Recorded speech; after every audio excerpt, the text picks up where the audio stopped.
Fortnite OG is coming to an end, and although we all enjoyed it while it was here, let's have a look objectively and see how good this season was in a whole. Make sure you check out my creative maps, codes are in the description, and let's go. We were all pretty surprised when Fortnite OG made a return. We all thought maybe there'd just be certain POIs coming back, and maybe there'd just be certain amount of Lootpool coming back. But no, we got the whole thing. The whole of Chapter 1 Season 5 at the start of the season was back.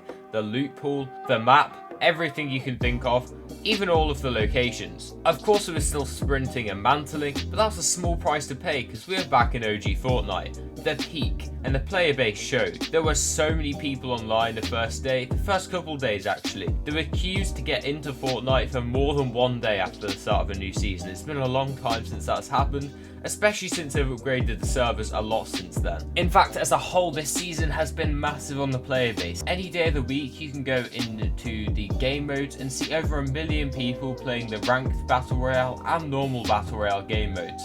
Especially for ranked, 1 million players is ridiculous on most nights. Ranked has reached new highs this season, and although the quality of ranked matches has declined because of it, you can't say it hasn't been pretty healthy for the game having this many people playing it at once. I don't know whether this type of player base will convert to a next season and will convert over to Chapter 5, or whether an OG Fortnite goes, people will just stop playing, but I really hope they're here to stay, because there's a lot of people that have come back, and they seem to be enjoying the game at the moment. In terms of the map changes this season, there haven't been a whole ton, but the season was only a month, so we can actually excuse that quite a bit. We did have the whole of the snow biome being added in Chapter 1 Season 7 and 8 update, which I really liked, and we did have the meteorite added as part of the Season 9 and X update, which is also pretty cool. But in my opinion, the meteorite wasn't people's favourite location, and they should have added something cooler, like Mega Mall or Neo Tilted back. That would have been so awesome, and I'm actually pretty disappointed they didn't do that, judging by how popular those locations were. However, that meant we did get to have normal Tilted and normal Retail Row for another couple weeks. Come on man, who doesn't love Retail Row? The Lootpool has been pretty cool this season, and going back to OG Lootpool has been awesome, honestly. So many weapons that we haven't used in so many years. I'd say once again there are some items clogging up the Lootpool though. We had the scoped AR clogging up the Lootpool. Who picked up this thing? I don't know. It shooted so slow, and it was just a pretty terrible weapon. And of course we had the big problem of heals throughout the whole season. There was barely any heals throughout the entire season, which definitely brings down the season rating for me especially. Heals are so important, and playing squads and no one can find any heals was just a little bit tiring after a while. The situation did get better, although not by much. This didn't help by the fact there was no siphon, so if you got hit 180 in a fight, you then scuffed for the rest of the game.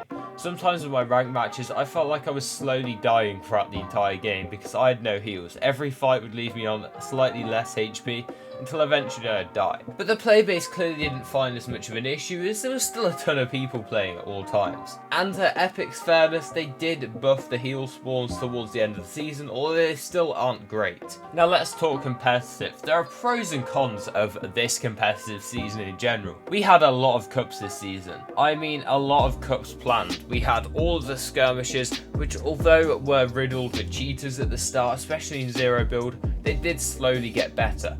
Especially in EU, there was about 10 or so skirmishes, and that made it really awesome to be fair. Loading in, having 3 tournaments a day, knowing that I could play at least one of them, and wasn't bound to one specific time in the day, that was really nice to have. I'd also wagered quite a couple of people made their first earnings this season, as it got all the way down to top 25, and there were so many of them. For all of the skirmishes though, there must be downsides, and you'd be right. The Solo Victory Cash Cups has been appalling this season, having 12 Solo Victory Cash Cups planned, and only 1.5 run. That is a ridiculous statement to make, but one ran the other week, and the one the other night only started working halfway through. I believe that was the last Victory Cash Cup of the season, and I hope they'll be able to run some better ones next season. In fact, I'm praying for it because I was really looking forward to them this season in the OG meta, and we've only have 1.5, and we can't really count the half, can we? That being said, Epic are a $1 billion company, so I'm sure they figured out the issue and are already remedying it for the Chapter 5. Overall though, it was great to go back to OG Fortnite, and therefore I would have to rate this season, despite some of the flaws it had, a solid 8.5 out of 10. It really brought back the nostalgia for me, and I especially have been playing a bit of ranked for once. If you're excited for chapter 5, make sure you drop a like on the video, and I'm gonna have to see you in the next one, so you should watch this one right here, because YouTube recommends it and it is a banger. In a bit.